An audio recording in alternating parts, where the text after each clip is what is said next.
Cześć, tu Bartek Czeka ze strony universalmemory.pl i .com. Lipoproteina A jest motywem przewodnim tego odcinka, bo dostaję mnóstwo pytań, jeśli chodzi o filmiki dotyczące chorób układu sercowo-naczyniowego, właśnie dotyczące tej lipoproteiny. Więc wyjaśnijmy sobie, dlaczego, mimo że w nazwie to jest lipoproteina A, to tak naprawdę jest B. To jest mój suchar na dzień dzisiejszy.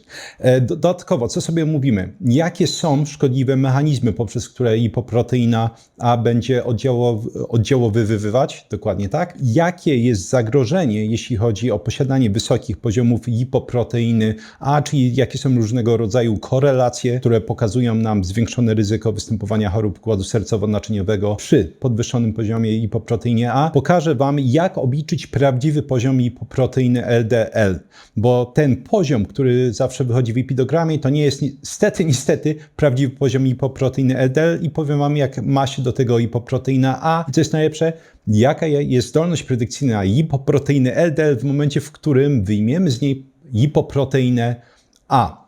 To, o czym na pewno nie będę mówić w tym odcinku, to jest zbijanie poziomu lipoproteiny A. Da się to zrobić, chociaż te spadki generalnie nie są jakoś niesamowicie znaczące, natomiast to będzie jakiś osobny odcinek. Na koniec zostawię wszystkie osoby, które mają wysoki poziom tej lipoproteiny z dobrą wiadomością, bo mamy badanie, które pokazuje, badanie z tego roku notabene, które pokazuje, że jest specyficzna grupa osób, która może mieć nawet bardzo wysoki poziom lipoproteiny A, i nie wychodzi na to, żeby zwiększało to w jakikolwiek sposób szanse na występowanie różnego rodzaju incydentów sercowo-naczyniowych u tych osób. O ile lipoproteina A jest B, to to, co jest C, czyli cacy, to na pewno mięso. I dlatego chwila przerwy dla sponsora tego odcinka, którym jest Mięsna Paczka. Jeśli jeszcze nie kojarzysz, Mięsna Paczka jest dostawcą mięsa z certyfikowanych ekologicznych polskich gospodarstw, gdzie ta hodowla odbywa się tak, jak powinna. Antybiotyki nie są używane na żadnym etapie hodowli, nie ma używanych żadnych boosterów wzrostu i tym podobnych wynalazków i to daje nam gwarancję, że mięso, które ląduje na naszym stole, jest najwyższej możliwej jakości. Mięsna Paczka działa w świetny i bardzo prosty sposób.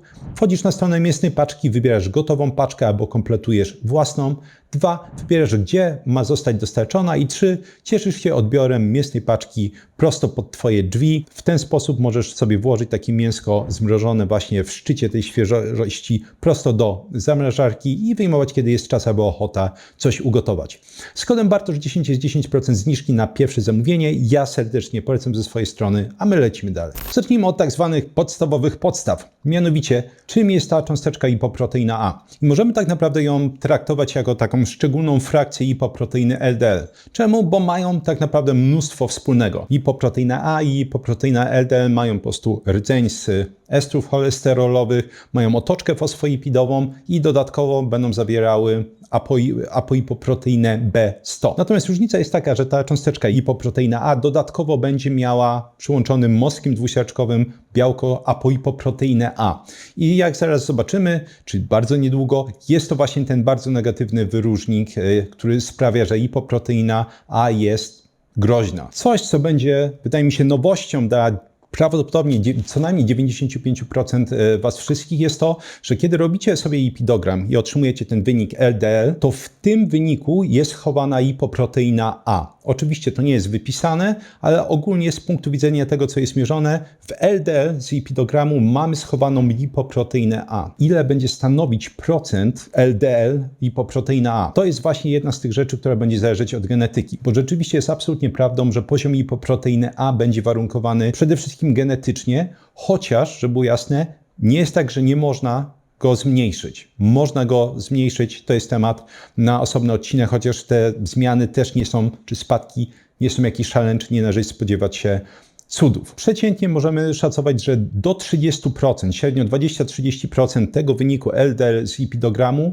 to jest poziom lipoproteiny A. Zróbmy tutaj małą pauzę, żeby podkreślić monumentalność po prostu tej informacji. I to jest jeden z wielu powodów, dla których powtarzam, że poziom lipoproteiny LDL jest absolutnie fatalnym markerem predykcyjnym. Pokazywałem to m.in. w odcinku lipidogram zawałowców. LDL z lipidogramu nie mówi Wam tak naprawdę nic a propos tego, jaki jest Wasz rzeczywisty poziom LDL, tak? Bo jeśli odliczymy od tego poziomu LDL lipoproteinę A, dopiero wtedy będziemy uzyskiwać zbliżoną wartość rzeczywistego poziomu LDL. I może się okazać, że mnóstwo osób, które uważa, że ma rzeczywiście wysoki LDL, w praktyce ma bardzo niski poziom samej lipoproteiny LDL, natomiast ma bardzo wysoki poziom lipoproteiny A. Jak możemy zmierzyć ten rzeczywisty poziom lipoproteiny LDL? Nie zrobicie tego zwykłym lipidogramem. To trzeba podkreślić. Kiedy mamy zwykły ten lipidogram, najtańszy możliwy, tam ta lipoproteina LDL, ona nie jest, trzeba podkreślić, nie jest mierzona bezpośrednio. Ona jest wyliczana z tak zwanego równania Friedwalda. Są udoskonalenia tego równania, które, trzeba podkreślić, również nie będą w stanie w żaden adekwatny sposób podać jednak poziomu samej lipoproteiny LDL. Czyli żeby uzyskać prawdziwy poziom lipoproteiny LDL, trzeba pójść do laboratorium medycznego i poprosić o zmierzenie poziomu lipoproteiny LDL metodą bezpośrednią. I wtedy, zauważcie, mamy rzeczywiście ten nasz prawdziwy poziom wyjściowy lipoproteiny LDL. To nie jest jeszcze prawdziwy poziom, bo żeby go obliczyć, potrzebujemy teraz zrobić sobie badanie lipoproteiny A. Dopiero wtedy, kiedy będziemy mieć te dwie zmienne, czyli poziom lipoproteiny LDL mierzony metodą bezpośrednią i poziom lipoproteiny A, możemy od poziomu lipoproteiny LDL odjąć poziom lipoproteiny A. Gratulacje, to jest Twój prawdziwy poziom lipoproteiny LDL. Jeśli teraz drapiesz się w głowie i zastanawiasz się, to czemu oni uważają, że LDL jest poziomem LDL, mimo że nie jest tak naprawdę, bo jest tam lipoproteina A? Moim zdaniem po prostu jeszcze nie ma skutecznych leków obniżających lipoproteinę A. Mamy inhibitory PCSK9, które są w stanie jakoś to robić, ale podkreśla się w badaniach, że te spadki nie są wystarczająco duże, żeby po prostu były zmiany w wynikach końcowych, czyli na przykład zmniejszenie ryzyka występowania zawałów. Proponowano to już lata temu. Było takie badanie w 2018 roku, gdzie podsumowano, wiecie co, żeby to miało sens, to najlepiej by było robić badanie lipoproteiny A i właśnie badanie lipoproteiny LDL i wtedy będzie wiadomo, jaki jest rzeczywisty poziom lipoproteiny LDL. Jednocześnie będzie wiadomo, ile będzie wynosić lipoproteina A. Natomiast nie robi się tego, ale jestem w stanie się założyć o bardzo, bardzo grube pieniądze, że w momencie, w którym na rynek wyjdą leki obniżające lipoproteinę A i żeby było jasne, już jest wiele takich leków, chyba 5, jeśli mnie pamięć nie myli, które są opracowywane, to wtedy zacznie się promowanie bardzo, bardzo szeroko robienia sobie właśnie laboratoryjnie pomiarów lipoproteiny A. Wtedy to będzie miało sens, teraz oczywiście nie ma. Jak zawsze pieniążki. Oczywiście zanim sobie przejdziemy dalej, to trzeba powiedzieć, jakie są zakresy normatywne lipoproteiny A, co jest zbyt wysokie, co jest normalne. Normalne, prawidłowe zakresy to jest mniej niż 30 mg na decylitr albo mniej niż 75 nanomoli na litr, jeśli chodzi o jednostki te alternatywne. Wysoki poziom to jest co najmniej 50 mg na decylitr i będzie to więcej niż 125 nanomoli na litr. I generalnie jest to podejście, uważam oczywiście słuszne w większości przypadków, że im wyższy poziom, tym gorzej, tak? Czyli jeśli ktoś ma 80, 90, 100, czy nawet niektórzy 200 mg na decylitr lipoproteiny A, jest to rzeczywiście coś bardzo, bardzo niebezpiecznego. Teraz musimy sobie wyjaśnić, dlaczego lipoproteina A potencjalnie jest niebezpieczna. I oczywiście ja wskazałem na początku, że to, co sprawia, że lipoproteina A jest dużo niebezpieczniejsza, bo o tym sobie zaraz powiemy dużo, dużo więcej niż lipoproteina LDL, jest to białko apolipoproteina A. Ono sprawia, że lipoproteina A będzie, jeśli chodzi o taki łopatologiczny skrót, dużo bardziej powodować stany zapalne w śródbłąku i 2, powodować zdecydowanie większą krzepliwość krwi. Innymi słowy, jest większe ryzyko powstawania zakrzepów, szczególnie jeśli ten śródbłonek jest uszkodzony. No i jak to często bywa, jeśli chodzi o takie typowe mechanizmy wywoływania zawału serca na tle niedokrwiennym, ten zakrzep, kawałek zakrzepu może się oderwać i trafić między innymi do serca. Lipoproteina A jest głównym nośnikiem utlenionych fosfolipidów. Innymi słowy, właśnie ta właściwość tej lipoproteiny powoduje, że jest w stanie wywołać dużo większe stany zapalne śródbłąka niż sama lipoproteina LDL. Drugą cechą, właśnie jeśli chodzi o zwiększanie tworzenia zakrzepów lipoproteiny A, ewolucyjnie uzasadnia się istnienie lipoproteiny A jako mechanizmu, który kiedyś sprawiał, że jeśli więcej krwawiliśmy, to mogliśmy łatwiej wytworzyć oczywiście skrzep i tym samym mogliśmy ujść z życiem. Natomiast w tych czasach niestety nie ma to już racji bytu ewolucyjnie. Natomiast wracając, lipoproteina A jest bardzo podobna strukturalnie do plazminogenu. Plazminogen jest proteazą, czyli tak naprawdę białkiem, które będzie rozpuszczać inne białka, które zapoczątkowuje cykl fibrynoizy. I z kolei fibrynoiza jest procesem rozpuszczania zakrzepów. Teraz mówiliśmy jeszcze raz, lipoproteina A równa się strukturalnie bardzo plazminogen. To są cząsteczki, które będą konkurować ze sobą o miejsce przełączania. Jeśli chodzi o komórki śródbłąka i fibrynę, tam zwyczajnie idealnie powinien przyłączać się plazminogen i on powoduje, właśnie zapoczątkowując cykl fibrynoizy, rozpuszczenie zakrzepów. I tu jest właśnie kłopot z lipoproteiną A. Lipoproteina A jest w stanie skutecznie włączać się, czy podłączać do tych komórek, czy do fibryny, innymi słowy odcinać miejsce plazminogenowi. I to właśnie sprawia, że zwyczajnie te nasze skrzepy, zakrzepy, które by się rozpuszczały, nie są w stanie być skutecznie rozpuszczane. I żeby było jasne, nie jest to coś, co można zauważyć, tą zwiększoną krzepliwość w większości takich badań, czy jeśli ktoś sobie zrobi badanie krzepliwości krwi, koagulogram, czy nawet dedimery, niestety nie zawsze to widać, przynajmniej dopóki nie jest naprawdę źle. Możemy, bazując na badaniu z zeszłego roku, czyli 2024, nie wiem kiedy ktoś będzie oglądać ten filmik, zrobić sobie porównanie aterogenności, bo to jest ten ładny termin, lipoproteiny LDL do lipoproteiny A. Aterogenność, czyli zdolność do wywoływania miażdżycy.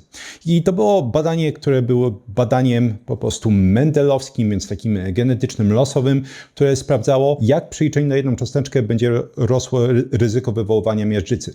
I wyszło, że każde podwyższenie lipoproteiny LDL o 50 nanomoli na litr powodowało zwiększenie tego ryzyka o 4%. Teraz uwaga, każde 50 nanomoli na litr podwyższenia lipoproteiny A powodowało podwyższenie ryzyka o 28%.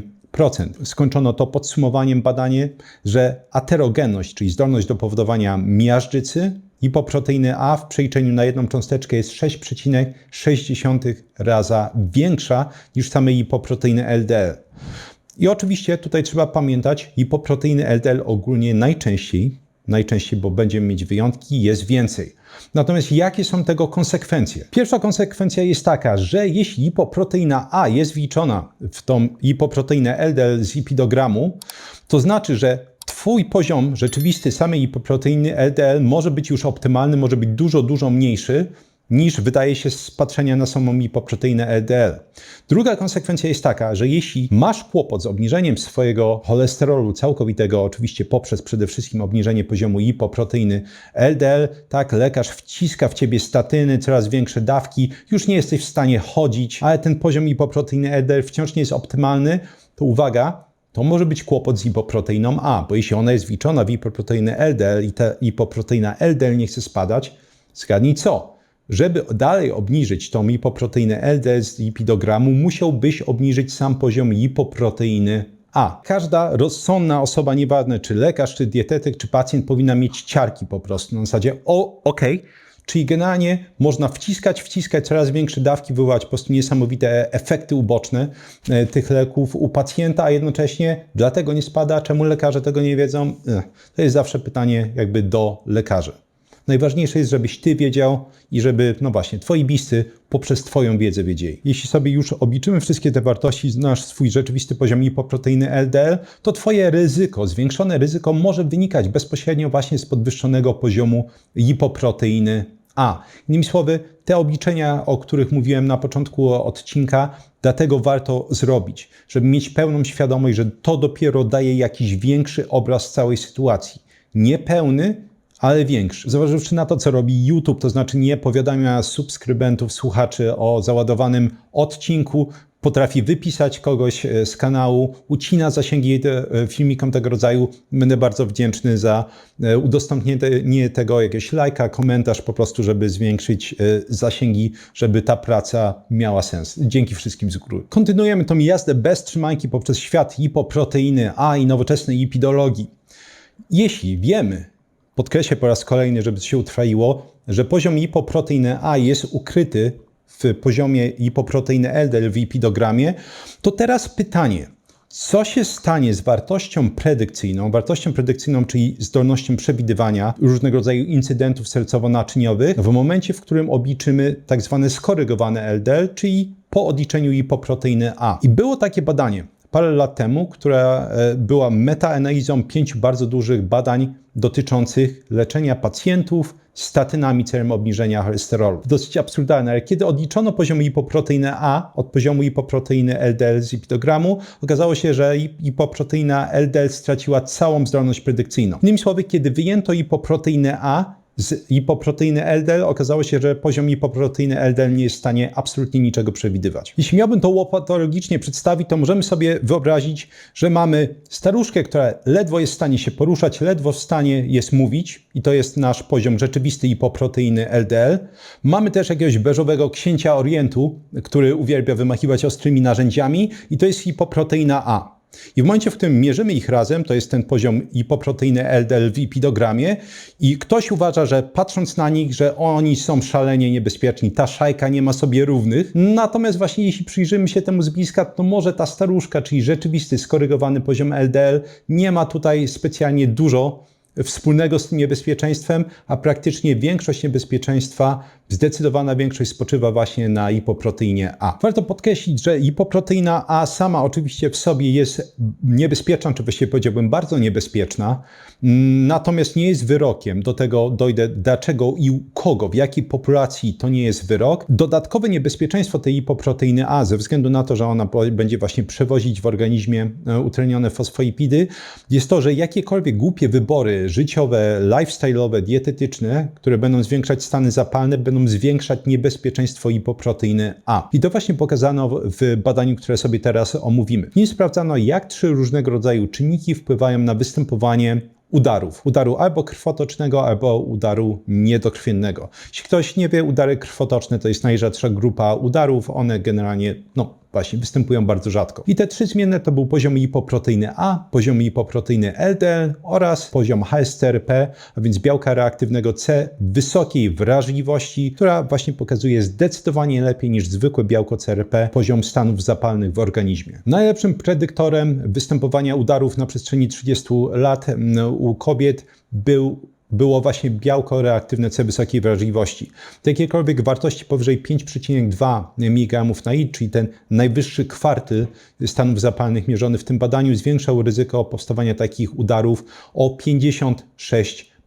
Nie powinno być to zaskoczeniem, bo stany zapalne generalnie mają to do siebie, że będą uszkadzać naczynia krwionośne. Nieważne, czy to będą żyły, czy to będą tętnice i tym samym rzeczywiście jest to absolutnie sensowne, że będzie podwyższony marker stanów zapalnych dobrze przewidywać powstawanie udarów. Lipoproteina LDL pokazywała wzrost jakiegokolwiek ryzyka dopiero w ostatnim najwyższym kwartylu lipoproteiny LDL, czyli powyżej 130 mg na decylitr. Tutaj jeszcze warto wrócić się na chwilę. Generalnie jeśli chodzi o białko reaktywne C wysokiej wrażliwości, tam pokazywano, że jakiekolwiek wzrosty od poziomów niskich korelowały ze zwiększonym ryzykiem powstawania tych udarów. Natomiast wracając do lipoproteiny LDL, kiedy skorygowano ten poziom lipoproteiny LDL o inne czynniki, okazywało się, że wzrost udarów wynosił 17% i był nieistotny statystycznie. Innymi słowy, ryzyko powstawania udarów nie było tutaj skorelowane z lipoproteiną LDL.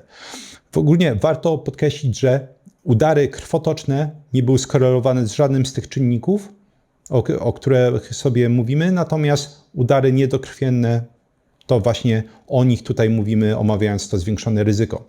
Jeśli chodzi o poziom lipoproteiny A, tutaj mieliśmy jak najbardziej korelację i nie powinno to dziwić znowu patrząc na te mechanizmy, które omawiałem wcześniej. W najwyższym kwartylu lipoproteiny A, czyli powyżej 44,1 mg na decylitr, pokazano 27% wyższe ryzyko udaru niedokrwiennego. Efekt dotyczył głównie bardzo wysokich stężeń. Średnie poziomy lipoproteiny A nie zwiększały istotnie ryzyka. Innymi słowy, LDL nie mówiła nam nic, lipoproteina A mówiła nam coś, tak, zwiększa ryzyko. Najwięcej mówiło nam, czy świadczyło o tym ryzyku podwyższenie stanów zapalnych. Ale potem sprawdzano, czy te czynniki potencjalnie zwiększały szanse powstawania tych udarów, kiedy były oba podwyższone. Podwyższony poziom tych stanów zapalnych, a więc markera HSCRP z jednoczesnym podwyższeniem poziomów lipoprotein powodował zwiększenie szans na powstanie tego udaru niedokrwiennego o 79%. Jest to po prostu taki, bym powiedział, absolutnie życiowy klasyk, w dowolnym sensie również medycznym, że jeśli coś idzie źle, to bardzo często to pociąga za sobą różnego rodzaju błędną kaskadę, czy szkodliwą kaskadę, ja to nazywam symfonią zniszczenia.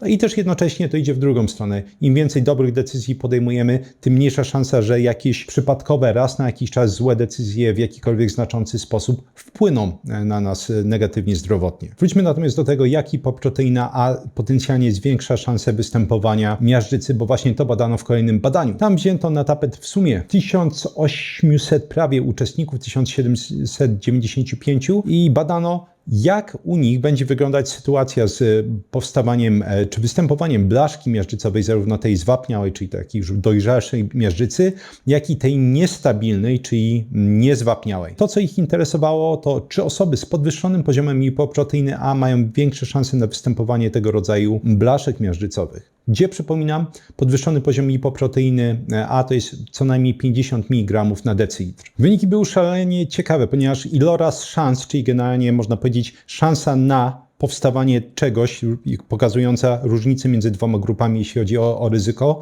U osób, które miały ten wysoki poziom lipoproteiny A, było 40% większe ryzyko, że będą miały jakąkolwiek blaszkę miażdżycową niż osoby z normalnym poziomem lipoproteiny A. I co szokujące, bym powiedział, prawie 300% większe ryzyko występowania niestabilnych blaszek miażdżycowych. Takich, które są najbardziej niebezpieczne, bo tak jak sobie mówiliśmy o tej właściwości lipoproteiny A, że ona zwiększa skłonność do zakrzepów, właśnie to sprawia, że takie blaszki po prostu potencjalnie są niestabilne, one nie są zwapniałe i łatwiej powodują różnego rodzaju incydenty sercowo-naczyniowe. Tendencja ta utrzymała się również wśród uczestników, którzy mieli wysoki poziom lipoproteiny A, ale CAC równy 0.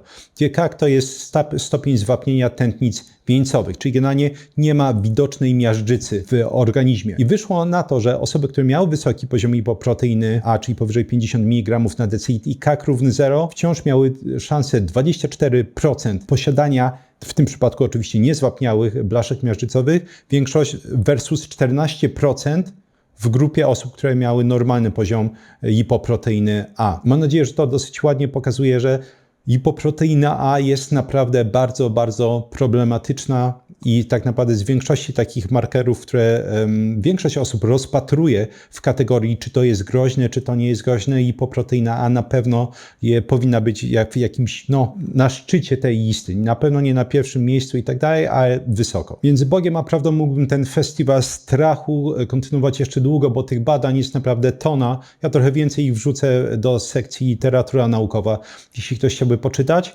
ale nie ma to sensu. Mam nadzieję, że pokazałem to, co miałem pokazać. Hipoproteina A jest przekichana, jeśli ktoś ma jej wysoki poziom. Teraz a propos tej nadziei, a propos tego światełka w tunelu. Czy zawsze jest tak, że hipoproteina A jest zła?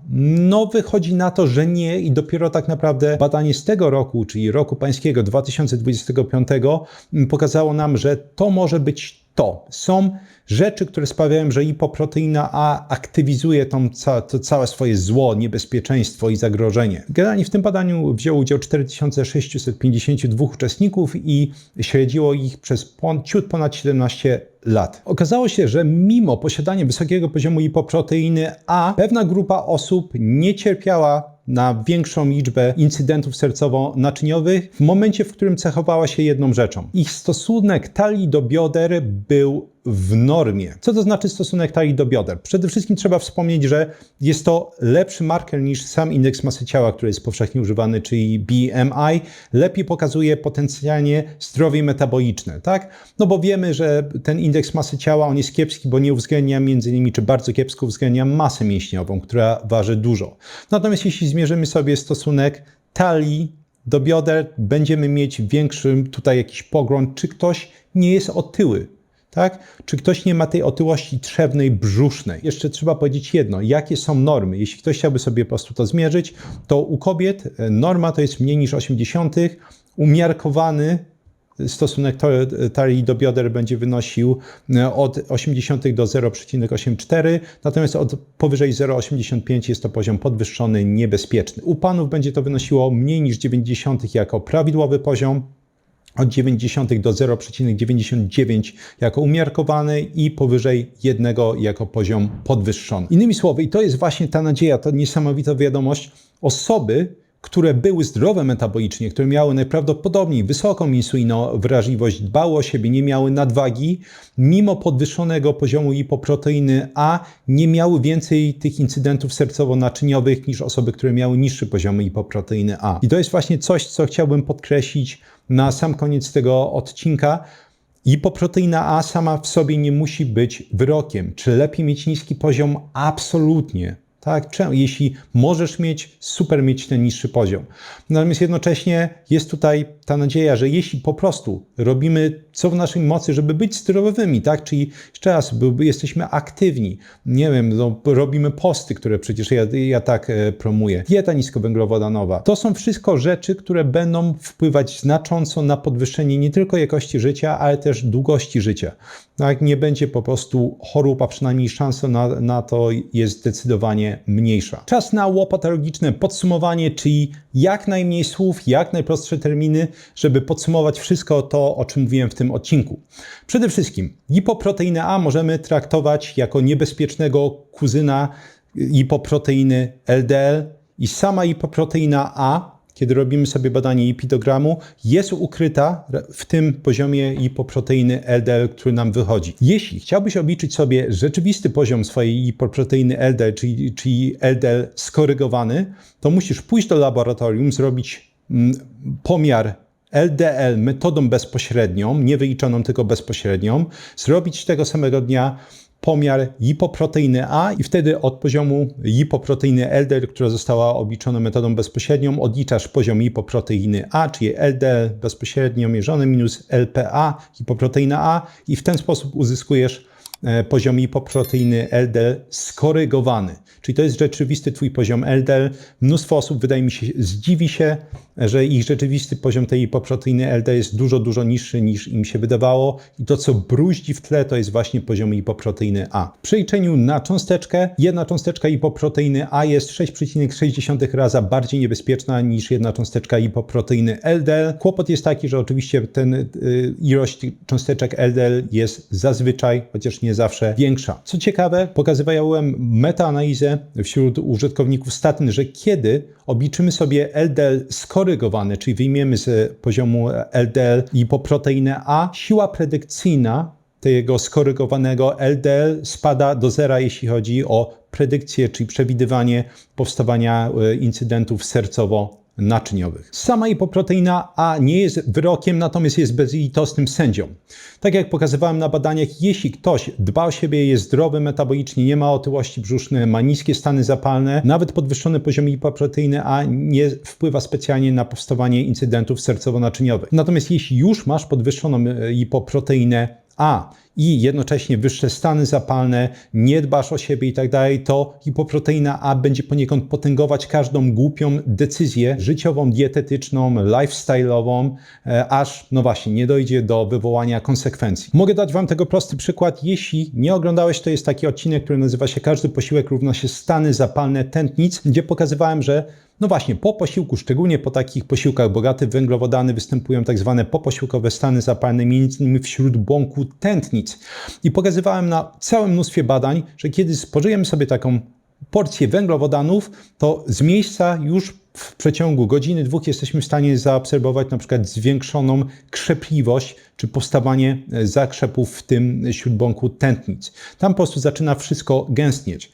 Więc teraz sobie wyobraź, że ktoś podejmuje takie decyzje często i dodatkowo ma wysoki poziom lipoproteiny A. Weźmy sobie inny przykład. W tym odcinku z kolei omawiałem, że większe spożywanie wielonienasyconych kwasów tłuszczowych, szczególnie chodzi oczywiście o omega-6, czy chodzi o omega-6, będzie prowadziło do wbudowywania się ich m.in. w komórki tłuszczowe, ale też w komórki lipoproteiny LDL, co sprawia, że są one bardziej podatne na peroksydację, czyli utlenianie, co będzie sprawiać, że nie są rozpoznawane przez natywne nasze różnego rodzaju komórki, takie jak choćby makrofagi w ciele i są w stanie utknąć wśród błąku tętnic. Co jeśli ktoś właśnie spożywa węgle, spożywa mnóstwo takich syfiastych olejów roślinnych i ma podwyższony poziom lipoproteiny A?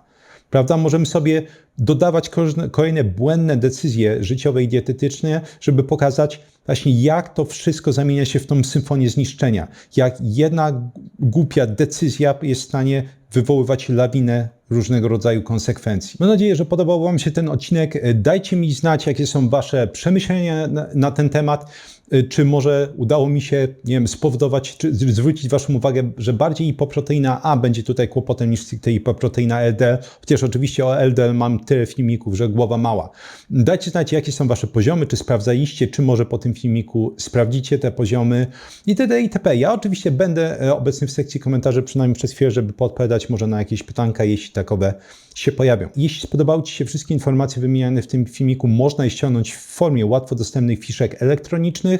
Ta opcja jest dostępna dla patronów kanału. Można sobie ściągnąć fiszki do tego odcinka i ponad 170 poprzednich. Patronat kosztuje 40 zł miesięcznie. Można się nawet na jeden miesiąc zapisać, jeśli ktoś ma taką ochotę. Dodatkowo dla patronów jest dostępna sekcja Badanie Tygodnia, gdzie właśnie po rejestracji tego konta patronackiego raz w tygodniu publikuję taki wątek z omówieniem najciekawszego badania, które wpadło mi w ręce wraz z moim omówieniem i odesłaniem do innych badań często. Dodatkowo jest forum prywatne, gdzie można mi zadawać pytania, jeśli ktoś właśnie ma jakieś nagrające pytania, bo jednak nie mam dużo czasu, żeby na spędzanie dodatkowo go na YouTubie na tym etapie swojego życia. Polecam wszystkie swoje flagowe kursy Experts Incubator, czyli Kuźnia Ekspertów, gdzie pokazuję, jak samodzielnie przyswajać informacje, jak zapamiętywać właśnie cokolwiek byś chciał, jakiekolwiek dane, jak tworzyć głębokie zrozumienie takich informacji, jak wdrażać te suche informacje w praktyce, idealne dla maturzystów, studentów, osób, które chcą się dobrze uczyć, mieć dobre wyniki właśnie w toku nauczania,